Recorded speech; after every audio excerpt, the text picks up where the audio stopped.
Isaías 53, 2 y 3 dice: subirá cual renuevo delante de él, y como raíz de tierra seca, no hay parecer en él ni hermosura. Le veremos más inatractivo para que le deseemos, despreciado y desechado entre los hombres, varón de dolores, experimentado en quebranto, y como que escondimos de él el rostro, fue menospreciado y no lo estimamos. Pueden acomodarse. Aleluya. La victoria del Calvario es el tema que queremos compartir en esta ocasión. Está marcado con el número 1981. La victoria del Calvario. Todo el que está aquí y los que me escuchan han oído hablar del Calvario. Y más cuando es tiempo de la Semana Mayor o de lo que comúnmente se llama Semana Santa. Calvario, nosotros tenemos una idea de lo que significa. Pensamos en dolor, angustia, sufrimiento, amargura y todas las cosas malas juntas, no separadas, juntas. Eso definimos como Calvario. Aparentemente hay una contradicción. ¿Cómo puede haber victoria en el Calvario? ¿Será verdad que en el Calvario hay una victoria? Eso es lo que vamos a entender a través de la palabra de Dios. Me ayudan con el sonido. Si lo vemos superficialmente, victoria y Calvario son una contradicción. Hay frases populares que muchos de nosotros habrá usado en momentos críticos. Esto es un calvario. ¿Cómo tú estás, fulana? Viviendo un calvario. Estamos hablando de una tanda de sufrimientos. Puede ser una enfermedad prolongada, que usted ya no haya que tomar o a qué médico ir, y la van mandando de mano en mano, y no sabemos ya qué vamos a hacer, y la molestia permanece. Entonces cuando le llaman y le preguntan, usted dice: aquí en mi calvario, estoy llevando un calvario. A veces no es una enfermedad, sino otra persona, un hijo, un esposo, una esposa, un pariente que se ha convertido en el dolor de cabeza de la familia, no lo puede eliminar y solamente tiene que soportarlo. Entonces usted dice: este es mi calvario. Ojalá que nadie que me está escuchando esté en un calvario, que todos estén en otra cosa. Calvario o Gólgota es de la Biblia que viene, pero esto de Calvario era el monte, fue un monte cercano a Jerusalén, también llamado Monte de la Calavera. Los que han ido a Jerusalén han visto ese monte. ¿Y por qué le llaman de la calavera? Porque tiene como la cara de una calavera formado en piedra. Y eso es natural, eso no fue que lo hicieron. Ese monte tiene esa característica que parece una calavera. Tiene la figura de una cara de un muerto. Ese es el monte donde Jesús fue crucificado. Jesucristo pasó un calvario, pero Cristo no tenía culpa. Y esto es una lección para nosotros, porque a veces creemos que el calvario es la respuesta a una culpa. Y eso le pasó a Job con sus amigos. Ellos dudaron de la honestidad de Job. Creían que Job no había sido honesto, no había hablado la verdad y que no era lo que ellos creían que era. Porque ese calvario que estaba llevando Job no es para gente regular, común y corriente. Eso es para una gente mala. A veces creemos eso, que el Calvario nos lo ganamos. Pero la crisis o las crisis no siempre son provocadas por nuestra conducta. A veces el Calvario puede ser un proceso preparatorio. A veces el Calvario es como cuando el ebanista o carpintero agarra un tronco de roble o de caoba, lo lleva al taller y lo pasa por el torno, le da lija, lo corta, lo endereza, y el pedazo de palo no tuvo ninguna culpa. Simplemente que quieren hacer una pieza decorativa con ese tronco de palo. A veces Dios nos procesa y nosotros decimos: estoy llevando un calvario. ¿Qué habré hecho para que Dios me castigue tanto? No siempre es en respuesta a una travesura. Muchas veces es un proceso de adecuación. Porque cuando la plancha pasa por encima del pantalón, de la camisa, de la falda o el vestido, para plancharlo en la mesa de plancha, la plancha está caliente. Y si no está caliente, no quita las arrugas. Cuando el Señor nos procesa, la plancha está caliente. Y a veces gritamos. Y a veces decimos como Pablo: quítame este aguijón. Bendito el nombre del Señor. Para el que persevera en la fe, para el que camina bajo los estatutos de Dios, el Calvario termina en victoria. Amén. El Calvario termina en victoria. Así que si está pasando por tu Calvario y tú le sirves a Dios, está por seguro que terminará en una victoria. Esa es la experiencia bíblica. Pero vamos a ver por qué causa ocurren tantas situaciones en la humanidad. Nuestro tema: la victoria del Calvario. La primera pareja que Dios creó no fue capaz de obedecer y fracasó. No fue capaz de obedecer, no de hacer otra cosa, obedecer lo que le dijeron, y no fue capaz.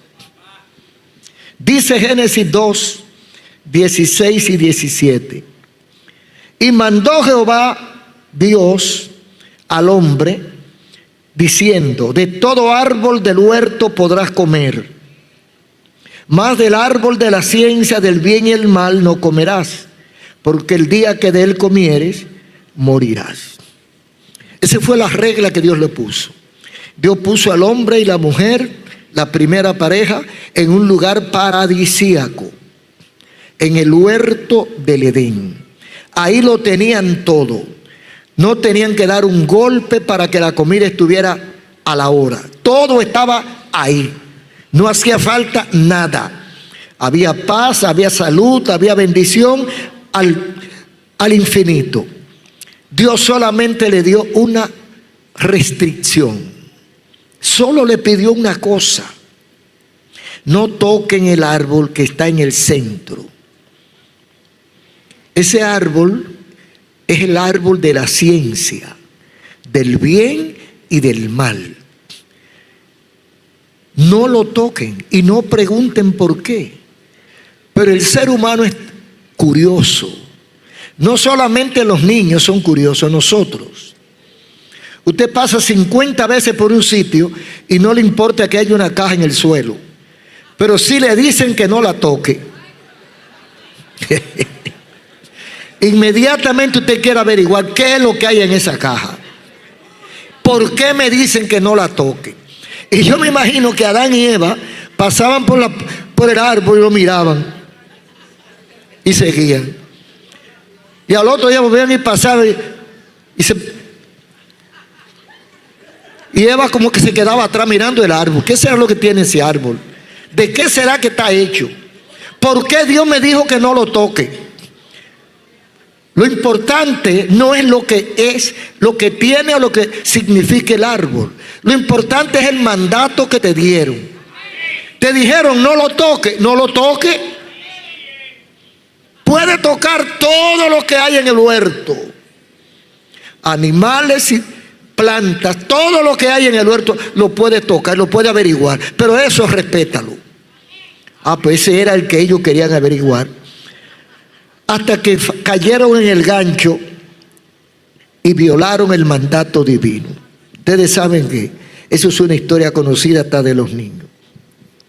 Aquí hubo un diálogo mortal y un germen de duda. Hay un axioma. Siempre que escuchamos las insinuaciones de Satanás, corremos peligro. Es una verdad como un templo. Eso no se discute porque eso no falla. Eso nunca ha fallado. Eso es una verdad axiomática. Siempre que escuchamos, oiga bien, siempre que usted le hace caso a las insinuaciones o a las invitaciones de Satanás, usted fracasa. El fracaso es seguro porque no busca lo bueno para nosotros, sino hacernos desobedecer. Entonces Dios le dijo a ellos: no toques el árbol. Y dice el versículo 1, 4 y 6 resumido de Génesis 3. Pero la serpiente dijo a la mujer: ¿con que Dios ha dicho que no coman de todo árbol del huerto? Eso es una insinuación. Repito, es una pregunta que es una insinuante. ¿Con que Dios ha dicho que no coman de todo árbol del huerto? Entonces la mujer dice: no, de todo árbol no, sino de aquel. Porque ya Eva había averiguado todo. Ahí no había flor que ella no había averiguado y le había que huele esa flor. Pero ese árbol me tiene inquieta, porque yo no he podido ni olerlo. Y la serpiente sabía ese detalle. Entonces la serpiente se le aparece y le hace la pregunta a Eva. A Eva. Quizás se la hace a Adán y fracasa, pero quizás no. Porque como la mujer le investiga más, se interesa más por averiguar, por preguntar dónde fue, cuándo fue, cómo fue, de qué color era, cuándo lo hicieron, de dónde lo hicieron y qué respondió. Si Satanás le dice a Adán: con que Dios ha dicho que no comas de todos los árboles del huerto, me imagino que Adán hubiera dicho: sí, ¿y qué? ¿Qué te importa a ti que Dios me dijera eso? Pero Satanás sabe más por diablo que por viejo. Él sabía que si hacía la pregunta a Adán, no iba a lograr el objetivo. Entonces se la hizo a Eva. A través de Eva era más fácil llegar a Adán que directamente a Adán. Porque a Eva, Adán no le iba a decir que no. Pero a Satanás, Adán podía decirle que no.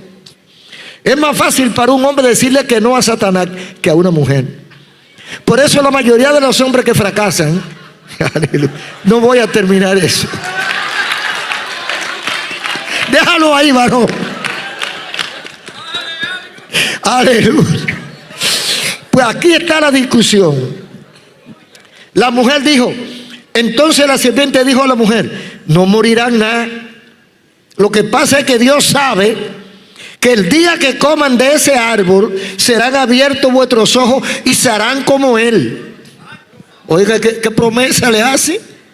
Y como a la gente le gusta ser grande, cuando le dijo a la mujer que iba a ser como Dios, seréis como Dios, la mujer se interesó demasiado en la propuesta que le hizo Satanás.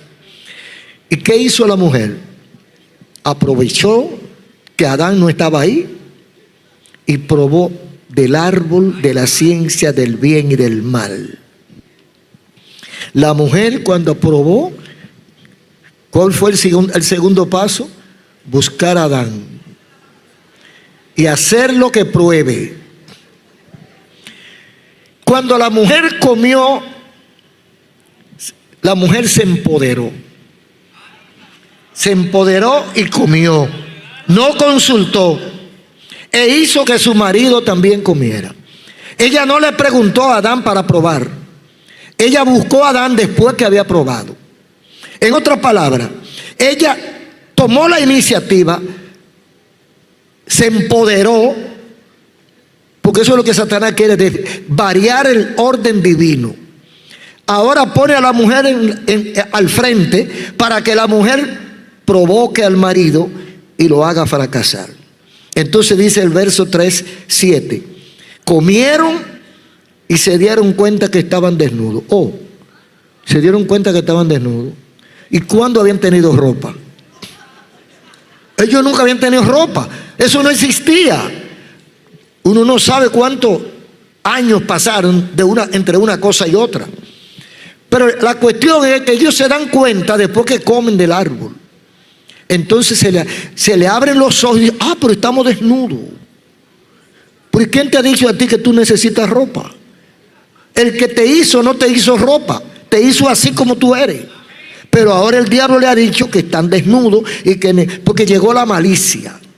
Inmediatamente que comieron, se dieron cuenta que estaban desnudos. Inmediatamente descubren, o sea, cuando ellos comen del árbol, ellos descubren algo.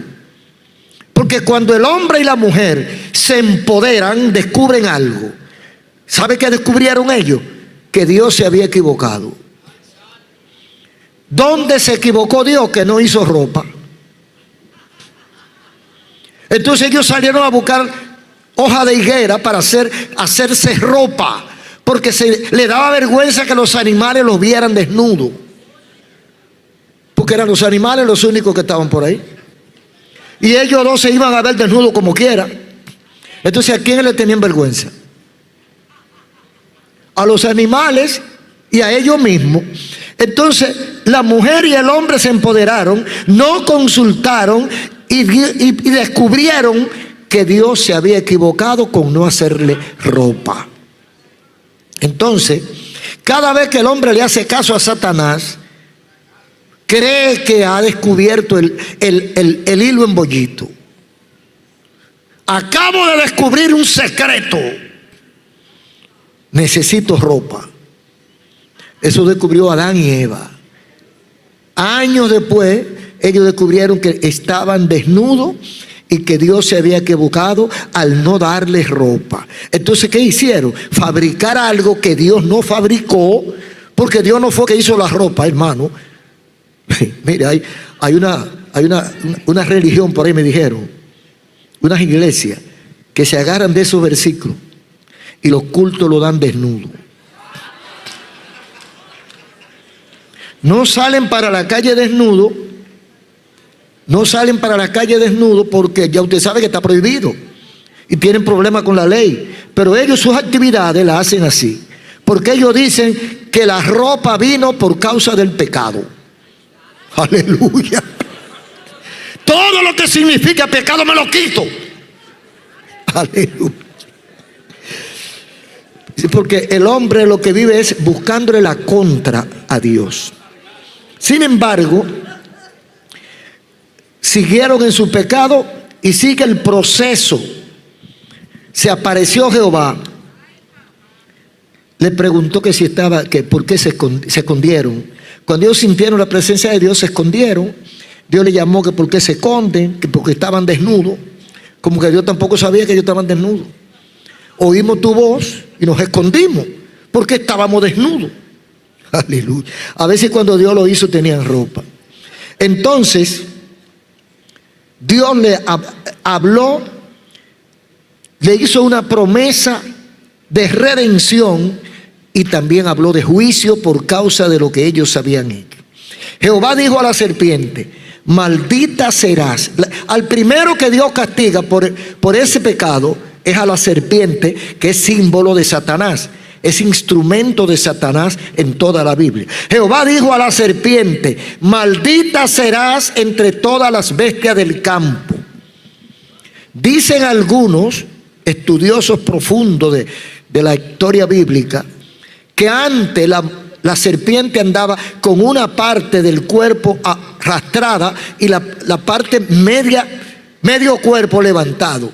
O sea que el pecho y la cara iban levantadas, no arrastrándose. Y a partir de ahí Dios cambió el código. Entonces dice: maldita serás entre todas las bestias del campo, sobre tu pecho andarás y polvo comerás todos los días de tu vida. Esa es la maldición para la serpiente, por causa de haber engañado a la primera pareja. Pero no se quedó ahí. Implícitamente o proféticamente, Dios le hace también una promesa de redención a la humanidad. Y dice la segunda parte, versículo 15, Génesis 3: y pondré enemistad entre ti y la mujer, y entre tu simiente y la simiente suya. Esta te herirá en la cabeza y tú le herirás en el calcañar.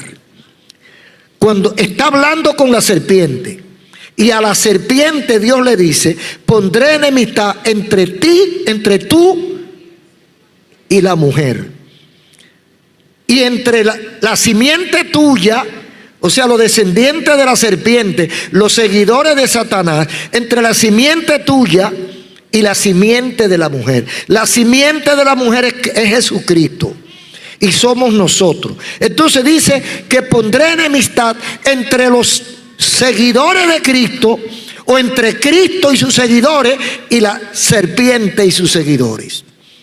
No hay compaginación entre Cristo y Satanás. Entonces dice la última parte: esta te herirá en la cabeza. La simiente de la mujer, que es Cristo, te herirá en la cabeza. ¿A quién? A la simiente de la serpiente. ¿Dónde y cuándo se cumplió eso? En la cruz del Calvario. Cuando el diablo le dio el golpe mortal a Cristo, le dio en el calcañar, simbólicamente. O sea, porque a usted le dan un golpe en el calcañar y difícilmente lo matan. Es un golpe del cual usted se revitaliza fácilmente. Pero él no le dio un golpe a Satanás en el calcañar. Satanás le da el golpe a Cristo en el calcañar. Cristo le da el golpe a la serpiente en la cabeza. Cuando Cristo muere, el diablo cree que ganó la victoria, y ahí fue que la perdió. Gloria a Dios. Bendito el nombre de Jesús. Entonces el Señor presenta un castigo individualizado, tanto para la serpiente como para la mujer y para el hombre, porque todos pecaron, todos violaron, todos desobedecieron a Dios. A la mujer ya le dijo a la serpiente que se arrastrará durante toda su vida y comerá del polvo. A la mujer le tiene una guardada. A la mujer le dijo: con dolores parirás tus hijos. Le dio dos amenazas, dos sentencias. Con dolores parirás tus hijos, y tu honor será para tu marido. O sea, la puso por debajo del marido y la puso a parir con dolores. Yo pienso que si no hubiera sido por el pecado, las mujeres parieran sin dolores. Yo no sé si las bestias paren con dolores, porque yo no le he preguntado. La gallina, porque yo veo que los animales paren y ellos no gritan. Lo poco que yo he oído, yo he visto nacer burro y he visto nacer becerro, y no lo he oído gritando a las madres. Entonces dice la Biblia: a la mujer, como consecuencia de su desobediencia, con dolores parirás tus hijos, y tu deleite será para tu marido. O sea que eso le costó a la mujer haberse prestado a las insinuaciones de Satanás.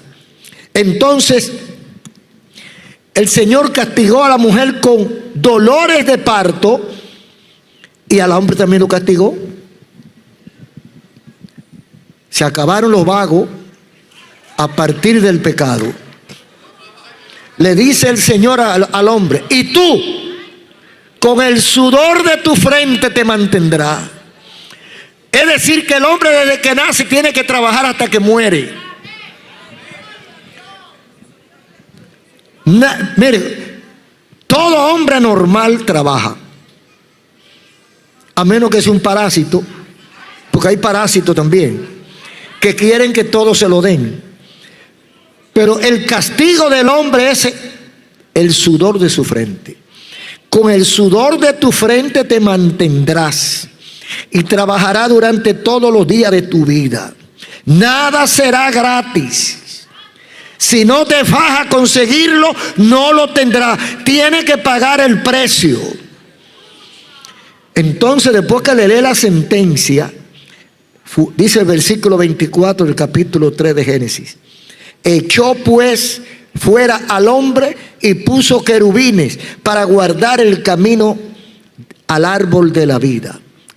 Oye, había otro árbol que ellos no habían tocado, el árbol de la vida. Si tocan ese, imagínense, no mueren. Entonces, le costó esa desobediencia que lo expulsaran. Lo sacaron del huerto del Edén y afuera a coger piña. Ahora tú vas a trabajar para mantenerte y tú con dolores parirás a los hijos y tú serás servidora de tu marido.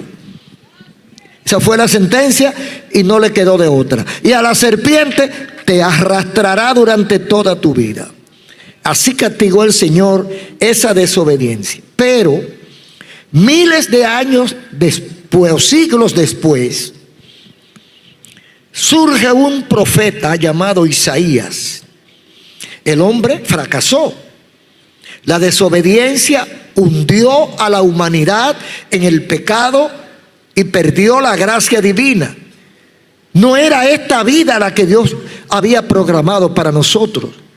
Pero Dios nos dio la libertad de escoger entre el bien y el mal. Comenzó con Adán.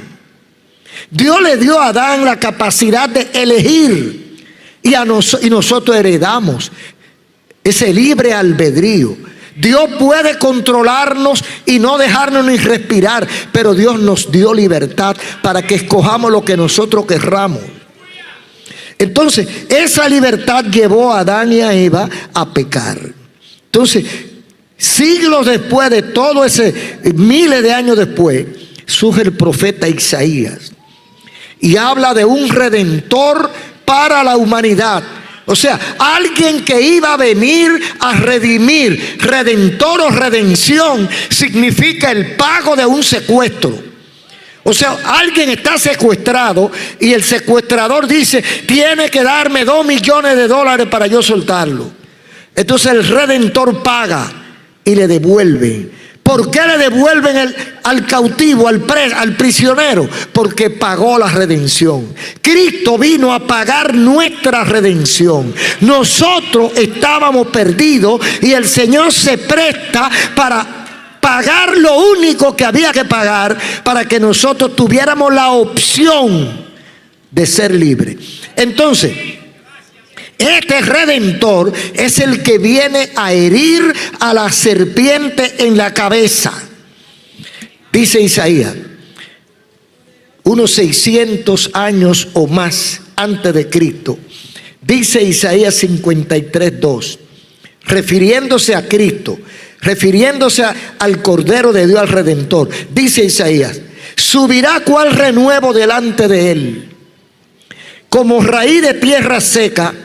No habrá parecer en él ni hermosura, sin atractivo para que lo deseemos.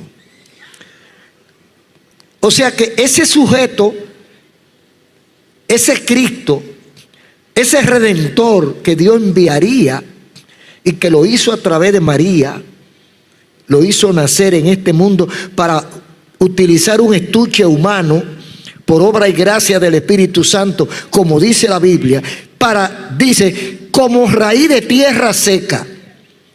Ustedes saben que los árboles que nacen a la orilla del río o de agua, donde hay agua, son verdes, son frondosos, son bonitos. Pero las raíces de tierra seca también son secas, famélicas, debiluchas, sin mucha fuerza. Entonces dice que este renuevo, el renuevo es Jesús, subirá como raíz de tierra seca. No hay parecer en él ni hermosura. O sea, no habrá atractivo, no llamará la atención. Nació en un pesebre, donde nacían los becerritos y los corderitos. No nació en un hotel ni en una casa de lujo. No nació de una familia adinerada, de una familia humilde, de una jovencita sin abolengo, pero con testimonio.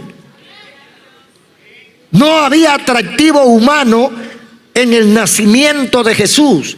Nadie le llamó la atención porque nació como cualquier niño pobre. Entonces, no hay parecer en él, no tiene atractivo para que lo deseemos. Era un simple ciudadano.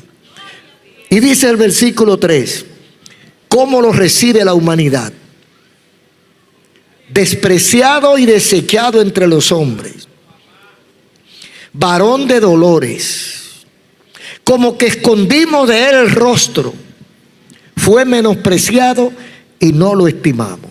Es decir, pensándolo un poquito más profundo, ¿cuál es el recibimiento que le ha dado, le dio y le da la humanidad al Hijo de Dios?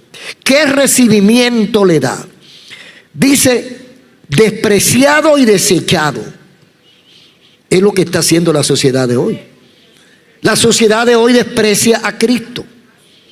Desprecia y desecha a Cristo. Se esconde de Cristo. Dice, como que escondimos de él el rostro. Fue menospreciado y no lo estimamos.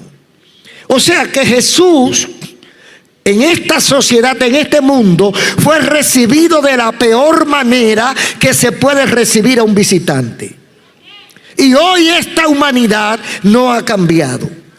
Esta semana pasada, o esta semana anterior, ocurre algo que me llamó la atención. El Parlamento o el Congreso canadiense acaba de aprobar la ley C9.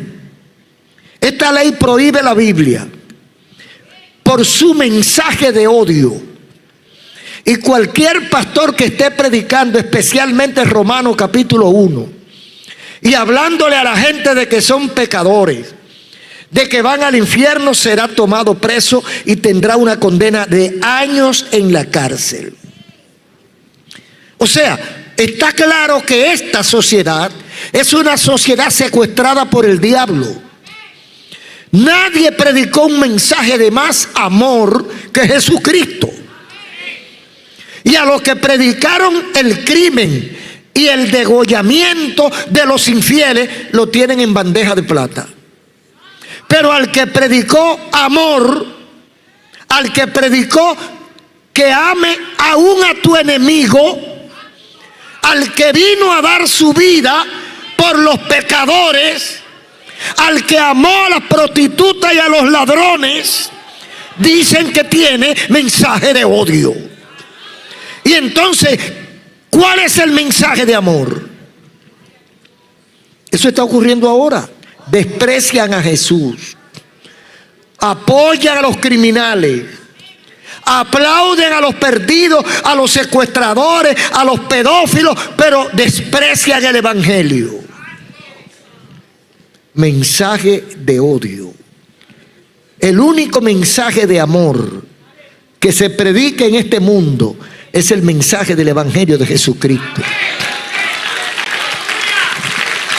Ojalá que la aprobación de esta ley en Canadá motive a los evangélicos, a los cristianos de Canadá, para que se levanten como un solo hombre y demuestren en las calles, se levanten contra este mamotreto perverso y nauseabundo de esta ley C-59, C-9. Porque tienen que demostrarle al gobierno canadiense que el único mensaje de amor que ha existido en el mundo es el de Jesucristo.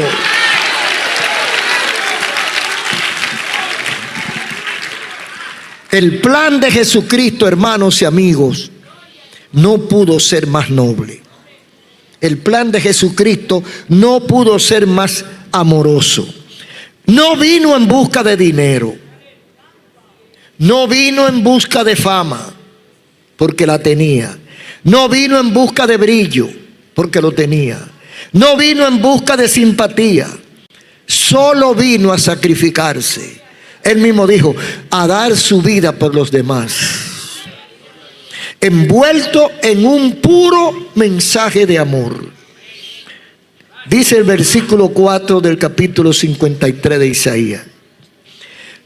Ciertamente llevó Él nuestras enfermedades, sufrió nuestros dolores, y nosotros lo tuvimos por herido de Dios y abatido. Es decir, que el entorno de la sociedad de Jerusalén e Israel, cuando ven el sufrimiento de Jesús, lo que entienden es que Dios lo abate, Dios lo castiga, que Dios lo está castigando. Y no entienden que Él vino a llevar nuestras enfermedades, a sufrir el dolor que nos tocaba a nosotros, y nosotros lo tuvimos por condenado por Dios. La razón. ¿Por qué el Calvario y a quién fue que tanto molestó?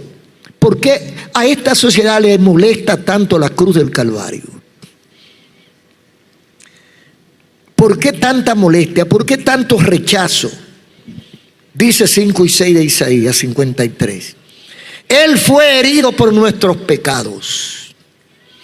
El castigo de nuestra paz fue sobre Él. Todos nosotros nos descarriamos como ovejas, cada cual se apartó por su camino, mas Jehová cargó en Él el pecado de todos nosotros. Dios se hizo carne para poder sufrir como uno de nosotros el castigo de nuestra paz. El Señor se hizo carne, la soberanía y la omnipotencia de Dios así lo determinó. Se hizo carne, pero dice algo más. ¿Cuál fue la actitud de Él ante tanta injusticia? No protestó, guardó silencio en medio del Calvario. Dice el versículo 7 de Isaías 53, enmudeció. Como cordero fue llevado al matadero, enmudeció y no abrió su boca. No protestó, no cuestionó, no se defendió. Dejó que lo golpearan, que lo maltrataran, que lo crucificaran.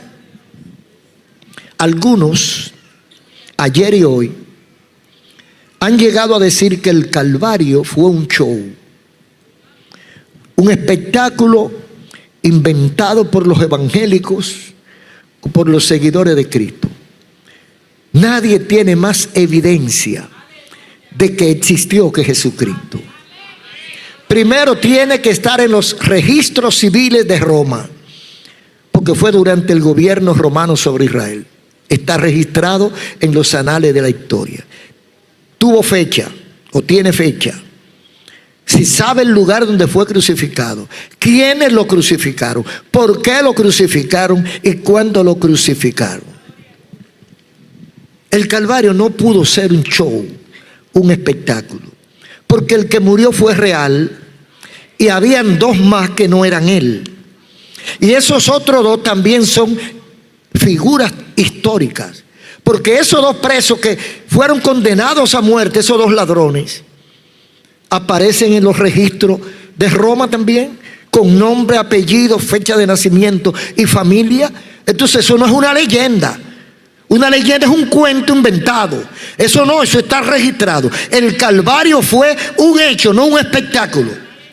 Algunos dicen que no fue real, y mucho menos que los motivos que pregonan. O sea, los ateos o necios, porque no existen los ateos, lo que existen son los necios.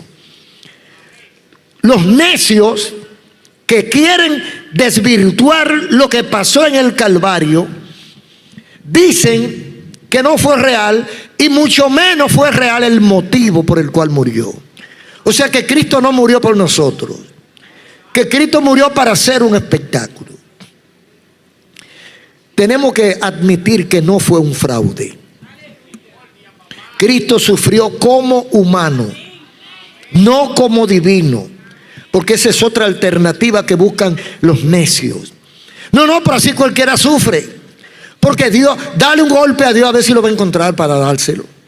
Entonces Él se reviste de su fortaleza divina y eso no le supo a nada. Bueno, la Biblia lo que dice es que Él se hizo carne.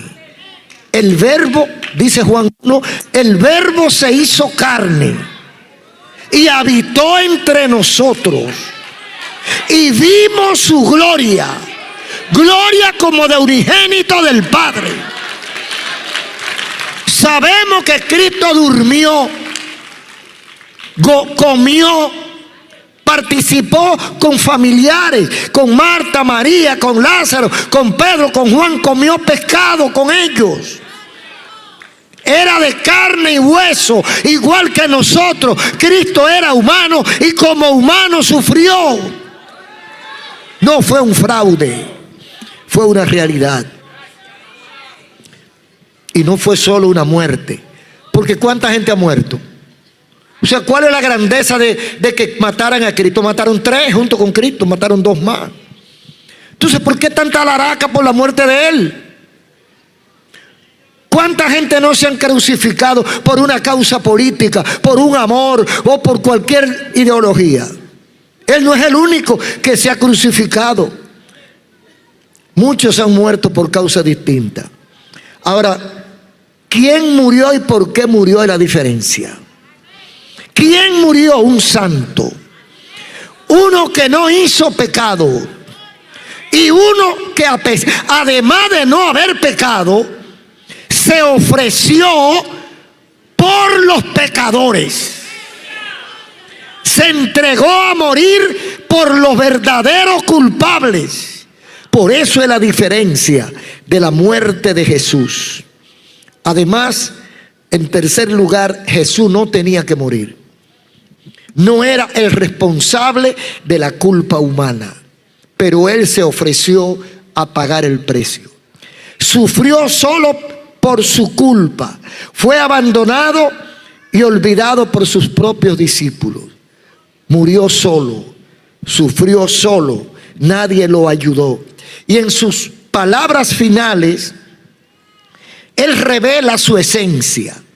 Si usted toma un momento para meditar en sus últimas palabras, se da cuenta que no fue un muerto cualquiera. No murió, nadie se parece a Cristo en su muerte. Todos los que murieron antes y los que han muerto luego se diferencian de Jesús. Cristo fue un muerto único. Único. Por ejemplo, pidió perdón para sus verdugos. ¿A quién se le ocurre, antes o después de Cristo, pedir perdón? No a ellos, sino a Dios. Mientras le daban latigazos, nos da el ejemplo a seguir a nosotros. Mientras lo golpeaban, mientras lo herían, mientras salían los chiguetes de sangre, Padre, perdónalos. Ellos no saben lo que hacen. Cualquiera tiembla ante un semicadáver que con las últimas palabras que le quedan, en vez de odiar, en vez de insultar, en vez de maldecir a los incircuncisos que lo golpean, lo que pide perdón para ellos. Cristo hizo otra acción importantísima. Un delincuente que está a su lado lo redime también. Este está muriendo por toda la fechoría que cometió. Pero este hombre en el Calvario, al lado de Jesús, al lado de la cruz donde estaba el Redentor, morían 3 hombres. Uno de los cuales, uno de los ladrones, vio la diferencia entre Jesús y los demás. Y se quedaba observando al preso del medio, al sujeto del centro. Y lo miró y pensó en él. Y tal vez recordó, este era el que andaba por Galilea y Capernaum predicando y sanando. Y le dijo: Señor, cuando estés en tu reino, acuérdate de mí. Aleluya. Es decir, que ni a ese delincuente Cristo le tenía odio. Ni a los que lo estaban matando Cristo le tenía odio. Sino que todo era amor. Y a este delincuente que se ganó su muerte, que estaba pagando lo que había hecho, le dice: hoy estarás conmigo en el paraíso. Con todo el expediente que tienes, con todas tus manchas, con todas tus travesuras, con todas tus maldades que has cometido, hoy te redimo y te llevo conmigo al paraíso. Bendito el nombre de Jesús. A pesar de todo eso, en un momento, Cristo sintió la soledad. Él estaba solo, llevando a cabo este trabajo de la redención. Estaba solo y sintió la soledad cuando dijo en el versículo 46 de Mateo 27, Dios, Padre, ¿por qué me has desamparado? O sea que no solo los discípulos se habían ido del sitio para que no lo confundieran y lo fueran a matar también. No solo los amigos lo negaron, sino su padre lo había de, Dios mío, ¿por qué me has desamparado? Eso tiene otra explicación amplia. No lo desamparó, simplemente se apartó en lo que terminaba el proceso. Pero estaba solo, pagando el precio de la humanidad. Y al final, para si alguno estaba equivocado, dijo 2 palabras que sellan el proceso: consumado es. He hecho todo el trabajo. Y la última: en tus manos encomiendo mi espíritu. Y ahí terminó la historia. La victoria del Calvario. El Calvario de Jesús fue una victoria no solo para Jesús, sino una victoria mediante el cual hoy nosotros disfrutamos de libertad espiritual. Sin el Calvario no hubiera iglesia. Sin el Calvario no hubiera esperanza. Sin el Calvario no hubiera un reino eterno para un pueblo malo, pero que a través del Calvario sus culpas son perdonadas. La victoria del Calvario no solo fue de Jesús, también de la iglesia. Hoy nosotros somos salvos gracias a lo que pasó en el Calvario. Y el sello de esta victoria se manifestó en el triunfo sobre la muerte, que dice en 1 Corintios capítulo 15. ¿Dónde está, oh muerte, tu aguijón? ¿Dónde, oh sepulcro, tu victoria? Todos fueron derrotados. Cristo venció la muerte porque volvió a la vida. Cristo venció el sepulcro porque se levantó de la tumba. Victorioso y triunfante. Hoy somos salvos gracias al Calvario. Diga un gloria a Dios. Gracias, Señor, por tu palabra. Muchas gracias, Señor, por tu palabra. Gracias por el Calvario, gracias por la cruz, gracias por tu sacrificio, gracias porque hemos creído en ese trabajo que tú hiciste. Gracias, Señor. Mira, cada amigo que ha escuchado tu palabra, termina tu obra en sus corazones, en el nombre de Jesús. Amén. Quiero hablar con los amigos que nos acompañan y con aquellos que están cómodamente en su hogar o en otro sitio. ¿Usted oyó el mensaje de la palabra de Dios? ¿Entendió usted?